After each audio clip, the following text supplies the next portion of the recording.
जरासंध का वध हो चुका है।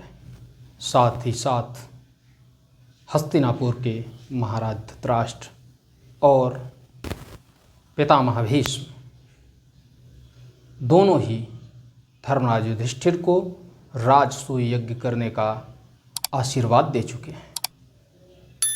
जब दो बड़े साम्राज्य, एक तो हस्तिनापुर और दूसरा मगध, पांडवों के अनुकूल हो गए, तब धर्मराज युधिष्ठिर ने राजसूय यज्ञ आरंभ कराने के लिए प्रक्रिया आगे बढ़ाई। दरअसल मित्रों, राजसूय यज्ञ में एक ऐसा अधिकारी नियुक्त होता है जिसे अग्रपूजा अधिकारी कहते हैं। वह अग्रपूजा का अधिकारी जो बनता है वह वहाँ पर उपस्थित समस्त राजाओं, ऋषियों, तपस्वियों, सभा में से ही किसी एक को चुना जाता है। अब महाराज युधिष्ठिर के यज्ञ का आरंभ करने से पहले उस अधिकारी का जो चयन होना था, उसके लिए कहते हैं धर्मराज युधिष्ठिर अपने जो उनके साले थे अर्थात धृतद्युम्न से कि आप कार्रवाई आगे बढ़ाएं। तब धृतद्युम्न उस भरी सभा में, जहाँ देश दुनिया के समस्त राजागण उपस्थित हैं, कुरुवंश के भी सभी महापुरुष, पितामह भीष्म, द्रोणाचार्य, कृपाचार्य, कृतवर्मा, दुर्योधन, शकुनी, सारे लोग उपस्थित हैं, इनके बीच प्रस्ताव रखते हैं कि अग्रपूजा का अधिकारी किसे बनाया जाए। जब अग्रपूजा का अधिकारी बनाए जाने की बात होती है तो कुछ क्षणों के लिए सभा के मध्य एक सन्नाटा सा छा जाता है। कोई भी एक भी शब्द नहीं निकालता है, निस्तब्ध होती है सभा। तभी उसमें से एक बुजुर्ग, जो कि स्वयं पितामह भीष्म होते हैं, और वह खड़े होकर कहते हैं कि यदि मेरा मत माना जाए तो मेरे मत के अनुसार इस समय अग्रपूजा के अधिकारी सर्वश्रेष्ठ अगर कोई हैं तो वह द्वारिकाधीश प्रभु श्री कृष्ण हैं। उनका यह आग्रह ज्यों ही सभा में उपस्थित सभी सुनते हैं, सभी मौन रहते हैं, तभी हस्तिनापुर के महामंत्री विदुर खड़े होते हैं और वह कहते हैं कि मैं महामहिम भीष्म के प्रस्ताव का समर्थन करता हूँ। कई सारे राजागण अपने अपने स्थानों से उठकर समर्थन करते हैं महामहिम के प्रस्ताव को। जब देखा जाता है कि अधिकाधिक राजा द्वारिकाधीश श्री कृष्ण को अग्रपूजा का अधिकारी बनाए जाने के पक्ष में हैं, तब राजकुमार धृतद्युम्न के द्वारा ये घोषणा की जाती है कि इस राजसूय यज्ञ, जो कि इंद्रप्रस्थ नरेश महाराज युधिष्ठिर करने जा रहे हैं, उसमें अग्रपूजा के अधिकारी सर्वसम्मति से द्वारिकाधीश प्रभु श्री कृष्ण को बनाया गया है। इसी बीच प्रभु श्री कृष्ण का भी आगमन हो जाता है। मित्रों, ये बात प्रभु श्री कृष्ण के सामने की नहीं है कि कुछ लोगों ने उनका समर्थन सिर्फ इसलिए कर दिया हो कि वह सभा के मध्य में उपस्थित थे। ऐसा नहीं है, लेकिन जब वह पहुंचते हैं आकर, तो उन्हें अवगत कराया जाता है कि आपको अग्रपूजा अधिकारी बनाया गया है। प्रभु श्री कृष्ण सहर्ष इस दायित्व को स्वीकार कर लेते हैं। अग्रपूजा अधिकारी होना किसी भी राजसूय यज्ञ के लिए अत्यंत ही महत्वपूर्ण होता है, क्योंकि अग्रपूजा अधिकारी जो होता है, उसी के पैरों को धुलकर सबसे पहले जो राजा राजसूय यज्ञ करने वाला होता है, वह अपने यज्ञ का आरंभ करता है। प्रभु श्री कृष्ण जब अग्रपूजा अधिकारी बनाए गए कार्रवाई आरंभ हो गई। वेद मंत्रोच्चार के साथ वह अपने आसन की तरफ बढ़ रहे थे, तभी सभा के मध्य से एक कड़कती हुई आवाज़ आई और उसने कहा कि मैं श्री कृष्ण के अग्र पूजा अधिकारी बनाए जाने का विरोध करता हूँ। मित्रों, ज्यों ही ये आवाज़ आई, पूरी सभा स्तब्ध थी। सभी की निगाहें उसी तरफ थीं जिस तरफ से उस योद्धा की तरफ से ये आवाज़ आई थी।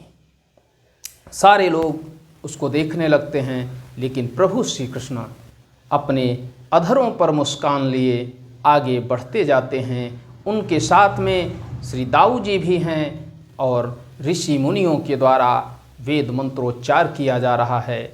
जब उस आवाज़ जो कि चेदी नरेश शिशुपाल की थी, और वह कोई दूसरा नहीं था, वह प्रभु श्री कृष्ण का ही फुफेरा भाई था। जिस तरह से उनके सगे पांडव थे, उसी तरह से चेदी नरेश शिशुपाल भी था। लेकिन शिशुपाल, चूँकि उसके अंदर राक्षसी गुण थे, वह आरंभ से ही प्रभु श्री कृष्ण का परम शत्रु था। उस शत्रु को भगवान कभी शत्रु नहीं मानते थे, लेकिन वह उन्हें कभी भगवान मानने को तैयार नहीं होता था। मित्रों, यह क्रिया आज से नहीं थी, पहले से चलती चली आ रही थी, और इसकी जानकारी शिशुपाल की माँ को भी थी, क्योंकि वह भी प्रभु श्री कृष्ण की बुआ ही थी, माता कुंती की तरह ही। वह इस राजसूय यज्ञ से पहले प्रभु श्री कृष्ण के पास आई और प्रभु श्री कृष्ण से आग्रह करने लगी कि हे वसुदेव नंदन, देवकी नंदन, आपसे मेरा आग्रह है कि मेरा पुत्र आपके साथ लगातार अभद्रता करता जा रहा है। आप उसकी अभद्रता को क्षमा करके उसे अभयदान प्रदान करेंगे।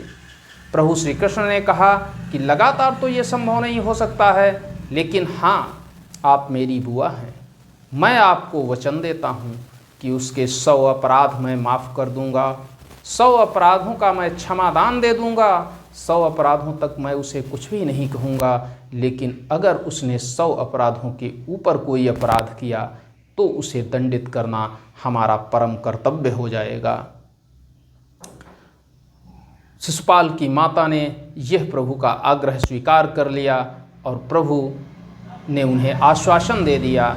जब ये स्थिति चल ही रही थी और शिशुपाल भरी सभा में गालियां दे रहा था, तो उन गालियों को सुन करके प्रभु भले ही मुस्करा रहे थे, क्योंकि वह एक वचन में बंधे हुए थे, लेकिन दाऊ को ये ज्ञात नहीं था कि प्रभु किसी वचन में बंधे हुए हैं। एक भरी सभा जहाँ देश देशांतर के सारे राजागण उपस्थित हों और वहाँ पर बलदाऊ जी के भाई को कोई गालियाँ दे रहा हो, ये वो कैसे बर्दाश्त कर सकते थे।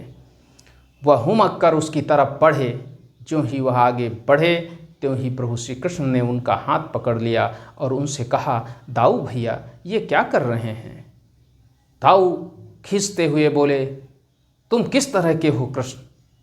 वह तुमको भरी सभा में गालियां दे रहा है, तुम्हारा अपमान कर रहा है, तुम्हारे लिए अभद्र शब्दों का उपयोग कर रहा है, और तुम हो कि शांत मुद्रा में हो, तुम्हारे अधरों पर ये मुस्कान कैसी है।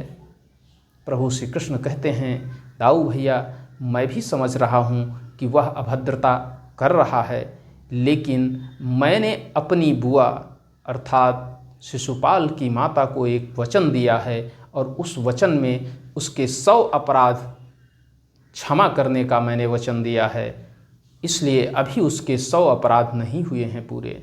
जिस समय उसके 100 अपराध पूरे हो जाएंगे, अगला अपराध जो ही वह करेगा, मैं अवश्य उसका वध कर दूंगा। तब जाकर दाऊ रुकते हैं और अपनी जो कार्रवाई चल रही है राजसूय यज्ञ की, उसको देखने लगते हैं। शिशुपाल रुकने का नाम नहीं ले रहा था। शिशुपाल सोचता था कि कृष्ण भी इस सभा में कुछ कहें जिससे कि उन्हें ज़्यादा से ज़्यादा अपमानित किया जा सके। प्रभु श्री कृष्ण आगे बढ़ते हुए जा रहे हैं। शिशुपाल लगातार उस सभा में प्रभु को अभद्र शब्दों का इस्तेमाल कर रहा है। इन शब्दों के प्रयोग से जहाँ प्रभु श्री कृष्ण को मानने वाले, प्रभु श्री कृष्ण के उपासक, उन्हें ईश्वर जानने वाले उनके भक्त राजागण अत्यंत क्रुद्ध हो रहे थे, वहीं दूसरी तरफ उस सभा में कुछ एक ऐसे भी थे जो कि शिशुपाल के इस कार्य से अंदर ही अंदर प्रसन्न हो रहे थे। और ऐसे प्रसन्न होने वाले लोगों में शकुनी गंधार नरेश, दुर्योधन राजकुमार हस्तिनापुर, दुशासन दुर्योधन का भाई, ये ऐसे थे जो प्रभु श्री कृष्ण से अंदर ही अंदर द्वेष करते थे और वह प्रभु श्री कृष्ण के द्वारा की गई किसी भी लीला को अवतारिक लीला नहीं मानते थे। ऐसी स्थिति में वह भी अंदर ही अंदर शिशुपाल का समर्थन कर रहे थे। शिशुपाल सीमाएं पार करता हुआ जा रहा था, लगातार प्रभु से कह रहा था कि तेरा तो कौन पिता है यह भी पता नहीं, कभी तू कहता है कि हमारे नंद बाबा पिता हैं, तो कभी कहता है मैं वसुदेव का पुत्र हूँ, तेरी कौन माता है कौन पिता है यह भी पता नहीं, तू रणछोड़ है, तू छलिया है, तेरे पास साहस नहीं है, तू अधम है, तू चोर है। इस तरह के कई शब्दों का वह लगातार प्रयोग करता जा रहा था। एक बार फिर से दाऊ अप्रसन्न होते हैं, प्रभु फिर उनको रोकते हैं और कहते हैं कि इसके 95 अपराध हो चुके हैं, 5 ही अपराध अब शेष बचे हैं, दाऊ भैया कुछ समय के लिए शांत रहें। जब ऐसी स्थिति आती है दाऊ कृष्ण की बात नहीं टाल पाते हैं और वह पुनः रुक जाते हैं।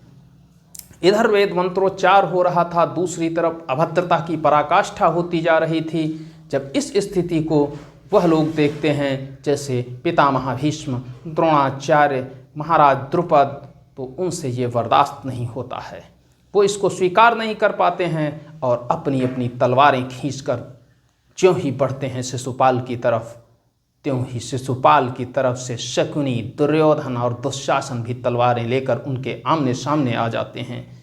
और जब वह आमने सामने आते हैं, ऐसी स्थिति प्रभु देखते हैं, तो प्रभु अपने भक्तों को अर्थात पितामह भीष्म, द्रोणाचार्य और महाराज द्रुपद को शांत करते हैं और उनसे कहते हैं कि अभी इसके अपराध 97 हुए हैं, 3 अपराध अभी भी शेष हैं, और जब वह 3 अपराधों की सीमा पार कर देगा उसके बाद इसका अंत कर दिया जाएगा।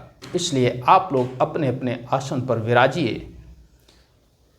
प्रभु मुस्कराते हुए जब ये कहते हैं, और ये मुस्कान शिशुपाल के लिए बहुत ही पीड़ादायक होती है। शिशुपाल अब तो अभद्रता की सीमा ही पार करता जा रहा था। वो लगातार प्रभु को अशिष्ट शब्दों का प्रयोग कर रहा था। धीरे धीरे समय आगे बढ़ता जा रहा था। प्रभु कुछ बोल नहीं रहे थे, सिर्फ मुस्करा रहे थे, और इसी मुस्कान के बीच में ही 100 अपराध पूर्ण हो गए। जब शिशुपाल के, तो प्रभु ने उसे चेतावनी दी और उससे कहा कि हे शिशुपाल, अब तेरी क्षमादान का समय समाप्त हो चुका है, तेरे द्वारा 100 अपराध पूर्ण कर लिए गए। मैं अब तक तुझे कुछ नहीं कह रहा था, तो उसका कारण यह था कि मैंने तेरे 100 अपराध क्षमा करने का वचन तेरी माता को दिया है। क्योंकि वह भी मेरी बुआ हैं, इसलिए मैं अपने वचन में बंधा हुआ था। लेकिन अब 100 अपराधों के बाद यदि तेरी जो जिह्वा से एक भी शब्द बाहर निकलेगा, तो ये निश्चित है कि इसके बाद तेरा अंत सुनिश्चित हो जाएगा, और ये शब्द ही तेरी जीवन के अंतिम शब्द होंगे। अरे, जब सामने वाला किसी भी व्यक्ति की द्वारा की गई अभद्रता का प्रत्युत्तर नहीं देता है, तो वह अभद्र व्यक्ति यही समझता है कि यह कायर है, डरपोक है, ये मेरा कुछ भी नहीं कर सकता है। प्रभु के लिए भी शिशुपाल ऐसा ही सोच रहा था, और ऐसी स्थिति में वह अपना आपा खो देता है। और भरी सभा में चूंकि उसे अपनी बेइज्जती महसूस हो रही थी, उसे सम्मान प्राप्त करना था प्रभु का अपमान करके, और वह अपने अपमान का बदला लेने के लिए एक बार पुनः प्रभु पर अपशब्दों का प्रयोग करना आरंभ कर देता है। ज्यों ही उसकी जिह्वा से अगला अपशब्द निकलता है, प्रभु श्री कृष्ण तुरंत ही सुदर्शन चक्र का आवाहन कर लेते हैं। अब सुदर्शन चक्र का ज्यों ही प्रभु श्री कृष्ण आवाहन करते हैं, शिशुपाल के पैरों तले की जमीन खिसक जाती है।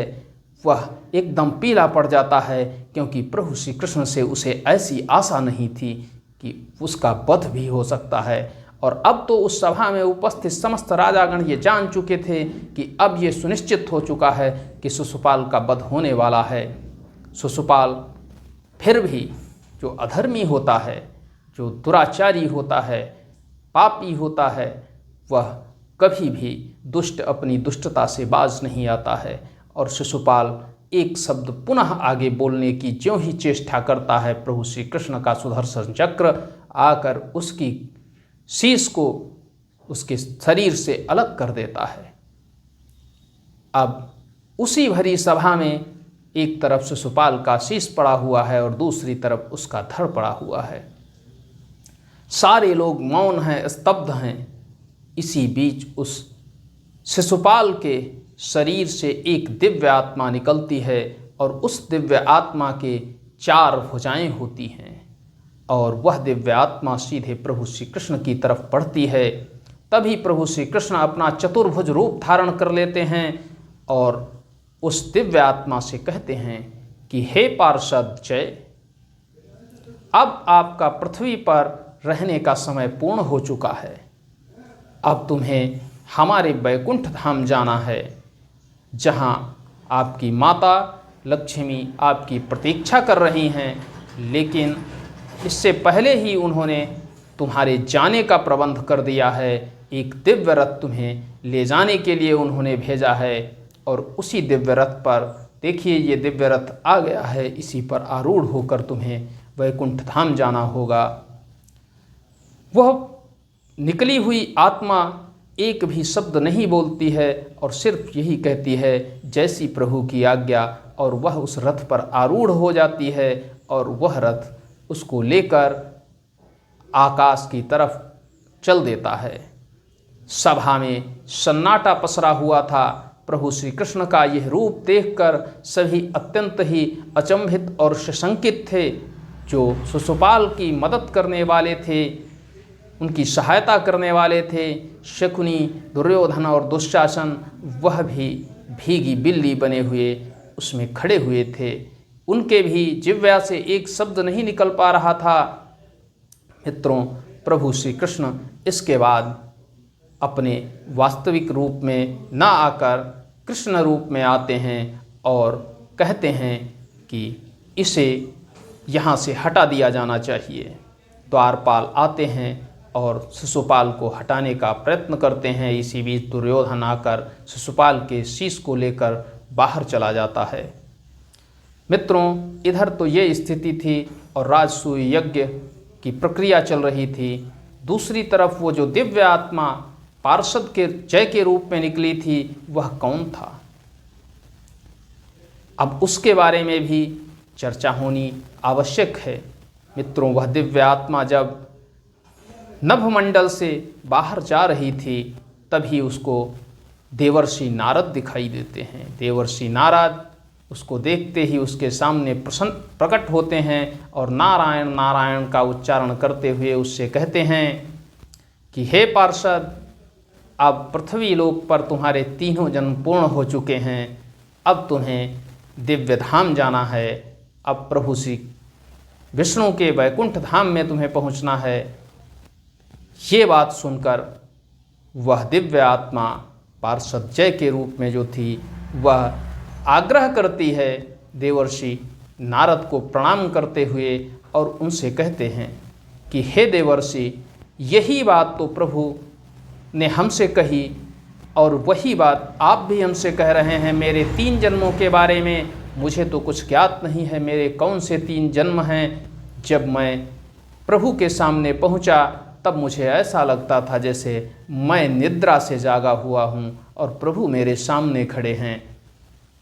तब देवर्षि नारद ने कहा, इसका मतलब है कि तुम शिशुपाल के शरीर में रहते हुए अपनी जो स्मरण शक्ति है उसे खो चुके हो, तुम्हारी स्मरण शक्ति क्षीण हो चुकी है। जब इस तरह से कहते हैं देवर्षि नारद, तो वह दिव्य आत्मा पुनः आग्रह करती है कि हे देवर्षि, आप मेरे साथ पहेलियां न बुझाएं, आप हमें यह बताएं कि आखिर कारण क्या है कि प्रभु ने भी मेरे 3 जन्मों के बारे में कहा और आपने भी मुझसे मेरे 3 जन्मों के बारे में कहा है। जब इस तरह का आग्रह देवर्षि नारद सुनते हैं तो वह उनसे कहते हैं कि ठीक है, मैं तुम्हें इसके बारे में बताता हूँ। और देवर्षि नारद चढ़कर उस रथ की जो बैठने का स्थान था वहाँ पर बैठ जाते हैं और कहते हैं उस पार्षद से कि अब मैं तुम्हारे पूर्व जन्मों की कथा के बारे में बताऊंगा।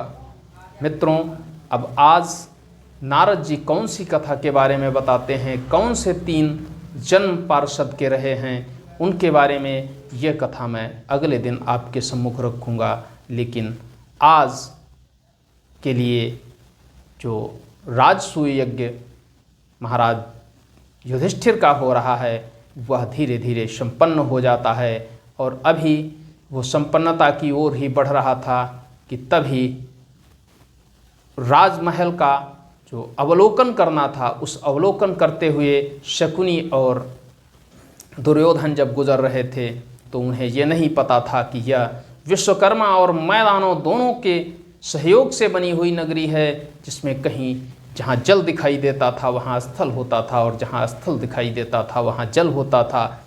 तो वह लोग गुजर रहे हैं, क्या स्थिति वहाँ की रहेगी, कैसे क्या महाभारत का निर्माण होगा, क्योंकि यह घटना कोई सामान्य घटना नहीं थी। इसके बारे में भी हम अगले वीडियो में आपको बताएंगे। आज का यह वीडियो यदि आपको पसंद आया हो तो इसे लाइक करें, चैनल को सब्सक्राइब करें, साथ ही साथ कमेंट करें और इस वीडियो को शेयर भी करें, जिससे कि ज़्यादा से ज़्यादा लोगों तक जानकारी पहुँचे। आज के लिए बस इतना ही। मिलते हैं अगले दिन एक अगली धार्मिक कहानी के साथ। तब तक के लिए जय हिंद, जय भारत, नमस्कार मित्रों।